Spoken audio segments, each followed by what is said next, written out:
आगे से right. I said right you idiot.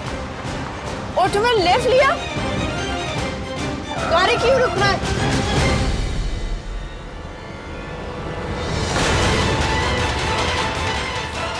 तुम्हें बोलना है, सीधे जेल जाओगे।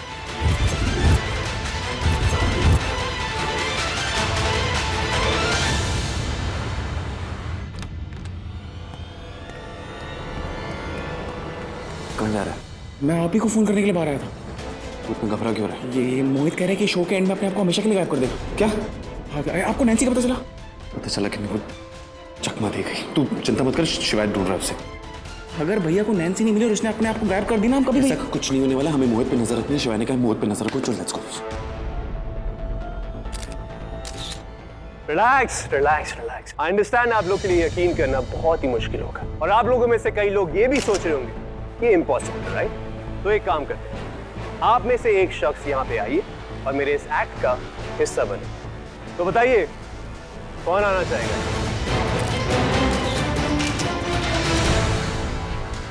आइए, बताइए क्या नाम है आपका? Sushmita. Oh, what a lovely name.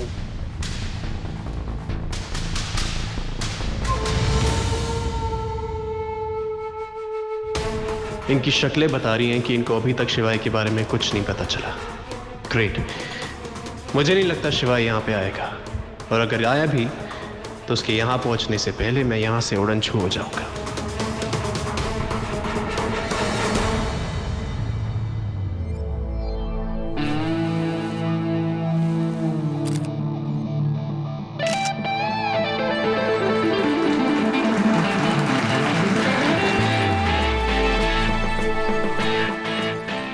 आइए।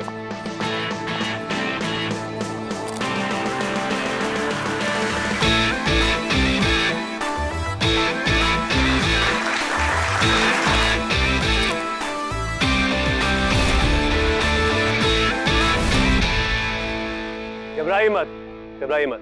सुष्मिता वहां पे।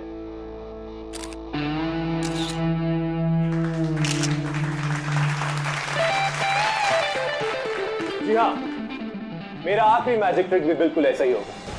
फर्क सिर्फ इतना है कि सुष्मिता आपको मिल गई, लेकिन जादूगर ताज कभी आपको नजर नहीं आएगा। जादूगर ताज अपने आखिरी मैजिक ट्रिक खुद को गायब करके दुनिया से हमेशा के लिए अलविदा हो जाएगा। मेरे को बताना पड़ेगा। मेरे को बताना पड़ेगा। तू भाभी को फोन कर, शिवाय का फोन रहेगा।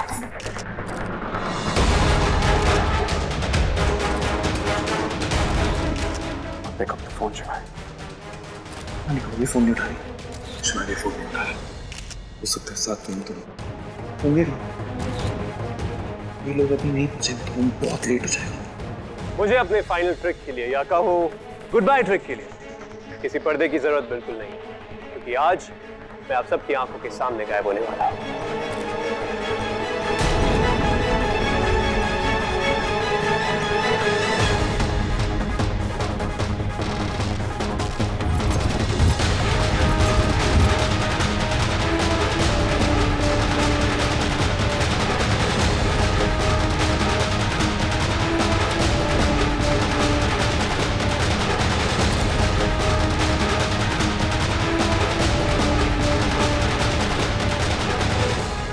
अब आप लोग 3 तक उल्टी गिनती गिनिए। 3, 2, 1। एक्चुअली मुझे इसकी भी जरूरत है। Good bye.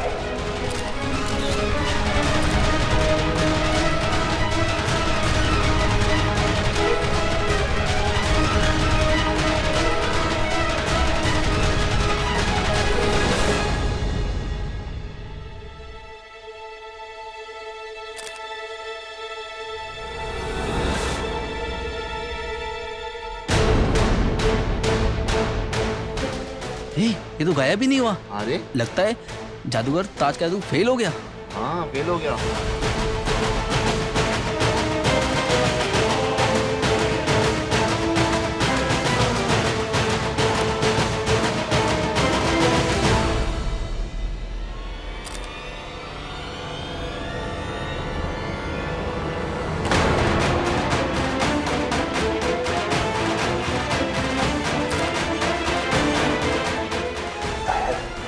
जादू काम क्यों नहीं कर रहा?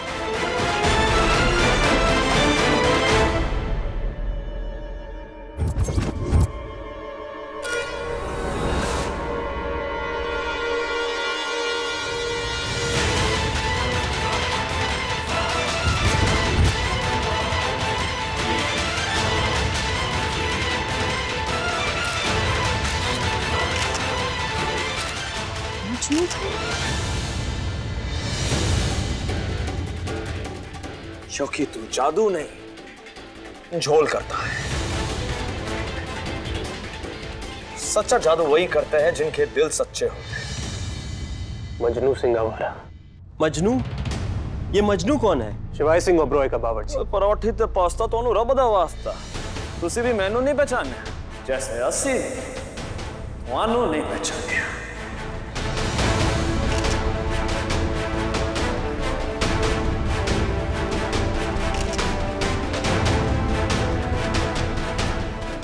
तुझे क्या लगता है जादू सिर्फ तू कर सकता है?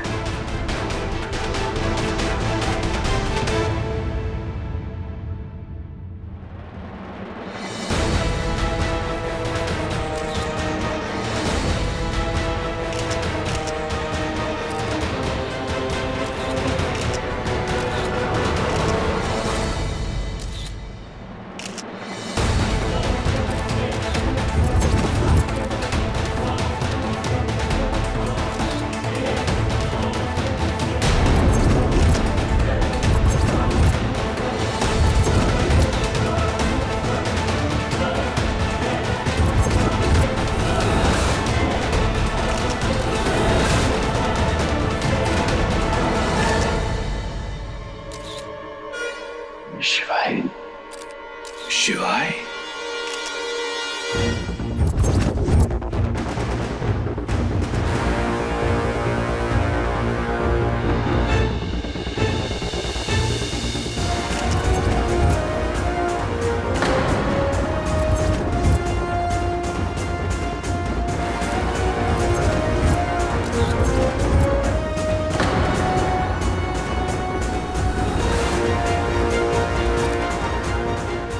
शिवाय भैया,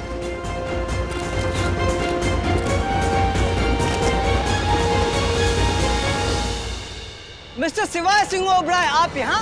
आप तो मिसेस मल्होत्रा के मर्डर के इल्जाम में फरार थे, फिर अचानक आप यहाँ कैसे? यस मिस्टर ओबराय, आप यहाँ कैसे? आप तो पुलिस से बचना चाहते थे। मिस्टर ओबराय, हमें बताइए आप खुद ही कि आप पर जो लगाए गए इल्जाम है वो सच है या नहीं? मिस्टर ओबराय, क्या यह बात सच है कि आपने ही मिसेस मल्होत्रा का मर्डर किया है?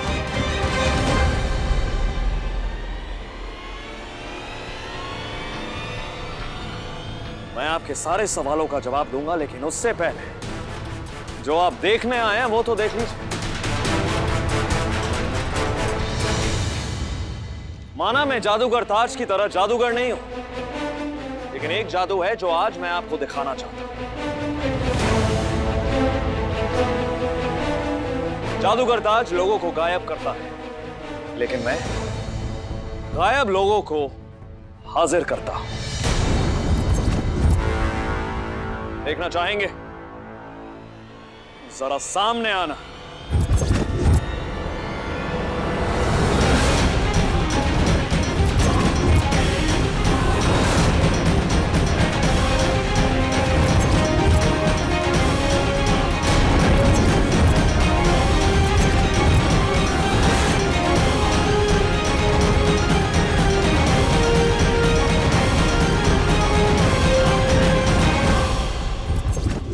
मिसेस मल्होत्रा?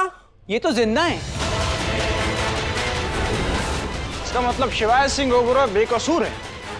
लेकिन सवाल ये पैदा होता है कि अगर मिसेस मल्होत्रा जिंदा है तो जो मर गया वो कौन था? आखिरकार मर्डर किसका हुआ? आपके सारे सवालों का जवाब नैन्सी खुद देगी। बताओ ना नैन्सी, तुम बताओगी या मैं खुद बताऊं? लगता है ये काम ही मुझे ही करना पड़ेगा। ठीक, मैं बताऊंगा कैसे मेरे बेस्ट फ्रेंड मोहित ने अपनी सो कॉल्ड वाइफ नैन्सी के साथ मिलके मुझे नैन्सी के ही मर्डर के झूठे केस में फंसाया। अब आप लोग सोच रहे होंगे कि अगर नैन्सी जिंदा है तो उस दिन मर्डर किसका हुआ?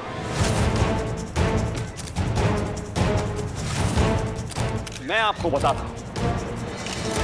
उस दिन मर्डर मिसेस प्रिया मल्होत्रा का हुआ, जो कि मिस्टर मोहित मल्होत्रा की असली बीवी है, जिसे मैंने एक बार मोहित के साथ देखा भी था।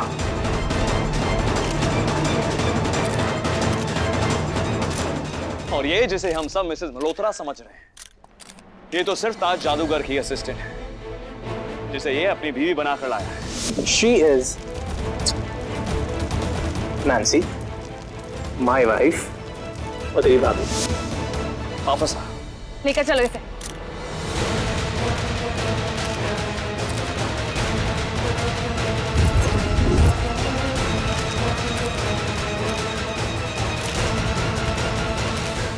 मोहित को शुरू से ही शतरंज का बहुत शौक था, इसलिए इसने अपनी असली जिंदगी को भी शतरंज का खेल बना दिया। जो ओबरॉय मैंशन इसके लिए चेस का बोर्ड था, वहीं मैं और मेरे परिवार वाले इसके लिए प्यादे। ये चाल पे चाल खेलता रहा और मैं और मेरे परिवार वाले इसे अपना दोस्त मानते रहे। जैसे ये ओबरॉय मैंशन आया, इसने सारे सीसीटीवी कैमरास खराब कर दिए ताकि ये यहाँ पर जो कुछ भी करे खुद रिकॉर्ड ना हो पाए और मैं अपनी बेगुनाही साबित न कर पाऊं। मिस्टर शिवाय, कैन यू एक्सप्लेन आपको ये तमाम बातें कब और कैसे मालूम हुई? वो भी पता चल जाएगा। और फिर मोहित के प्लान के अकॉर्डिंग नैन्सी मेरे करीब आने की कोशिश करने लगी।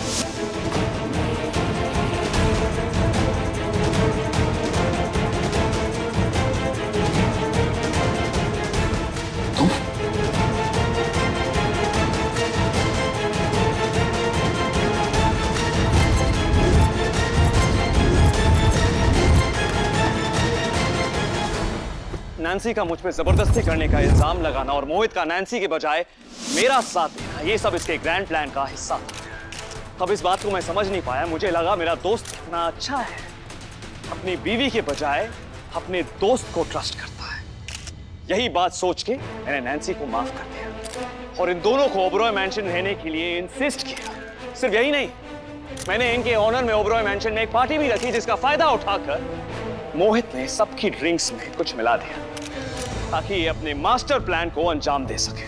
मैं बहुत नींद आ रही है, मैं सोने जा रही हूँ।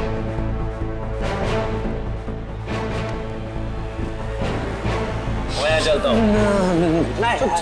थोड़ा सा तो मोहित के साथ देर रात तक पीने के बाद तकरीबन 3 बजे मैं अपने रूम में लौटा। नैन्सी भी मेरा पीछा करते करते मेरे रूम में आ गई। हमारी काफी बहस हुई। उसके बाद मैं अपने रूम से बाहर निकलने के लिए मुड़ा तो मैं बेहोश हो गया। लेकिन मर्डर 4:30 पे हुआ और ये बात मुझे पता चली ओबरॉय मैंशन के सामने वाली बिल्डिंग के सीसीटीवी फुटेज से।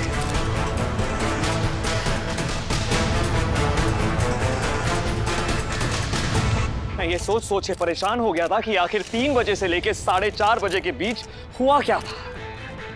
फिर मुझे कुछ ऐसे सबूत मिले जिससे मुझे सारी बात समझ आ गई। जैसे ही हम सब बेहोश हुए, मोहित ओबरॉय मैंशन से बाहर गया और अपनी बीवी प्रिया को लेकर वापस अंदर आया, जिसने बिल्कुल वैसे ही ड्रेस पहनी थी जैसे उस रात नैन्सी ने पहनी थी। मोहित, तो मुझे यहाँ पे क्यों लेकर आए और ये ड्रेस पहनने को क्यों बोला? सरप्राइज। बहुत सरप्राइज। आओ, बता दो। Okay. Come with me. Sure.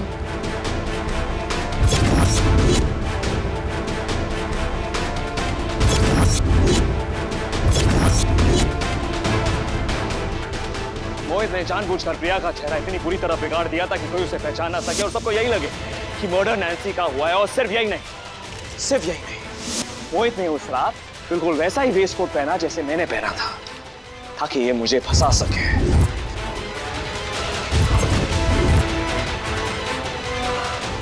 मोहित का प्लान बिल्कुल परफेक्ट था, एकदम वाटर टाइट। मैं हर जगह से ट्रैप था। एक वक्त के लिए मुझे लगा कि शायद नशे की हालत में मैंने ही मर्डर किया, लेकिन फिर मेरे अपनों को मुझसे भी ज्यादा भरोसा था। कुर्सी लेना चाहते हुए भी मुझे पुलिस से भागना पड़ा ताकि मैं अपनी बेगुनाही साबित कर सकूं अपने परिवार के लिए। लेकिन तो असली कातिल तक पहुंचा कैसे? दादी यही कहती है ना, भगवान भी उसी का साथ देते हैं जो खुद की मदद करता है। चाहे कोई कितनी भी कोशिशें कर ले, सच को छुपाने की, सच आखिर सामने आकर ही रहता है। जब मैं पुलिस से भाग रहा था, मैं एक होटल में गया। वहां मुझे मोहित के शो के स्पॉन्सर्स दिखे बातें करते हुए। उनकी बातों से मुझे यही समझ आया कि मोहित ने अपनी बीवी के लिए उसी होटल में एक कमरा बुक किया था। वो कह रहा था कि उसका शो देखने उसकी वाइफ भी आ रही है, इसीलिए इसी होटल में अपनी वाइफ के लिए रूम बुक करने के लिए कह रहा था, और मैंने रूम बुक भी कर दिया था। मुझे बड़ी हैरानी हुई कि मोहित और नैन्सी तो हमारे घर में रुके हुए हैं, फिर मोहित को एक होटल में अपनी बीवी के लिए रूम बुक करने की क्या जरूरत है? मैंने होटल के रिकॉर्ड्स चेक किए और सच में ये बात कंफर्म हुई कि मिसेस मोहित मल्होत्रा के नाम से एक रूम की बुकिंग थी, रूम नंबर 777।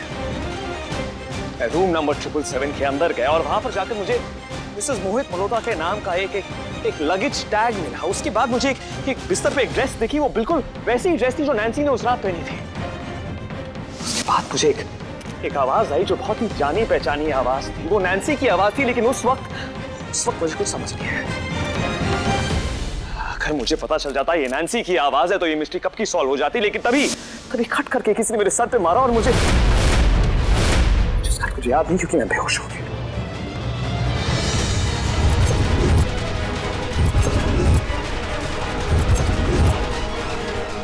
वो मोहित ही था। अगर उस दिन मोहित वहां नहीं पहुंचता तो ये मिस्ट्री कब की सॉल्व हो जाती। पुलिस मेरे पीछे थी और मैं सच के मेरे ऊपर 20 लाख का इनाम लगाया हुआ था और हर जगह मुझे कोई ना कोई ढूंढता। अगर ऐसी सिचुएशन में कोई एक जगह ऐसी थी जहां मैं महफूज था, सेफ था, तो वो सिर्फ ओबरॉय मैंशन थी। क्योंकि पुलिस मुझे वहां नहीं ढूंढती। मैं अपना वेश बदलकर ओबरॉय मैंशन चला गया और मजनू सिंह आवारा बनकर मैंने अपनी इन्वेस्टिगेशन शुरू कर दी। तो जी रजवाड़े का टूटा तारा, पंजाब में पल के बना सितारा। जी मी माई सेल्फ मजनू सिंह आवारा। ओबरॉय मैंशन में मुझे कुछ क्लूज मिले, जैसे खूनी के वेस्टकोट का बटन जो बिल्कुल मेरे वेस्टकोट के बटन से मैच करता था। जब मैंने अपने वेस्टकोट को चेक किया, मुझे पता लगा कि मेरा तो कोई भी बटन मिसिंग नहीं था। फिर मोहित के रूम से मुझे एक पार्किंग टिकट मिला जिसमें 3:30 बजे का वक्त लिखा था, वो भी उसी दिन का जिस रात को खून हुआ था। मुझे इस बात से ये समझ आया कि मोहित पार्टी के बाद बाहर गया था, वो भी रात को 3:30 बजे। तो क्या इसके बाद आपके शक की सुई मिस्टर मोहित पे अटक गई? सच बताओ तो मेरा दिल ये मानने को तैयार ही नहीं था कि मेरा दोस्त ऐसा कर सकता है। लेकिन उसके बाद मैंने मोहित और उसके लॉयर की बातें सुनी। वो दोनों मोहित की बीवी की प्रॉपर्टी के बारे में डिस्कस कर रहे थे। अभी तक मेरी वाइफ की प्रॉपर्टी मेरे नाम पे हो जानी चाहिए थी। आप क्या कर रहे हैं? कोई छोटा मोटा अमाउंट होता तो एक अलग बात थी। पूरे 200 करोड़ की प्रॉपर्टी और आपकी वाइफ की डेथ भी नेचुरल नहीं है। बस मुझे इसी का इंतजार था, क्योंकि मैं पहले ही पता लगा चुका था कि नैन्सी गरीब परिवार से है। लेकिन जब मुझे पता चला कि मोहित की बीवी के पास 200 करोड़ की प्रॉपर्टी है, तो मैंने सोचा मैं इस बारे में मोहित से बात करूंगा। मोहित को फॉलो करते करते अचानक मैं नैन्सी से टकरा गया।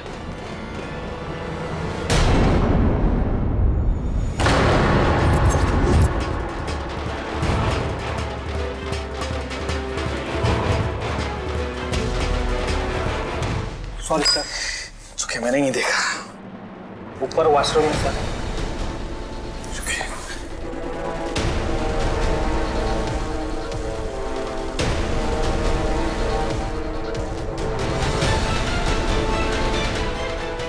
नैन्सी को देख मेरे पैरों तले जमीन खिसक गई। जब मैंने नैन्सी को फॉलो किया, मुझे समझ आया कि मेरा सबसे बड़ा दुश्मन मेरा सबसे अच्छा दोस्त है।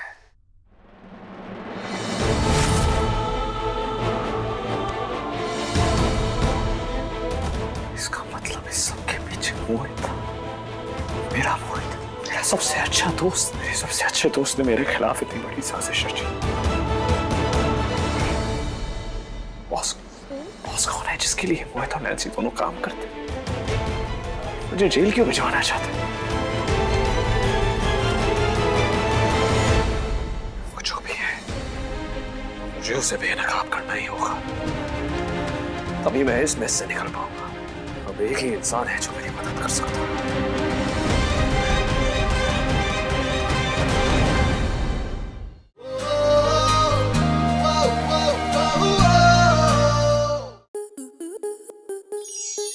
स्टार प्लस के ऐसे ही और बेहतरीन लम्हे देखने के लिए सब्सक्राइब करें हमारे YouTube चैनल को।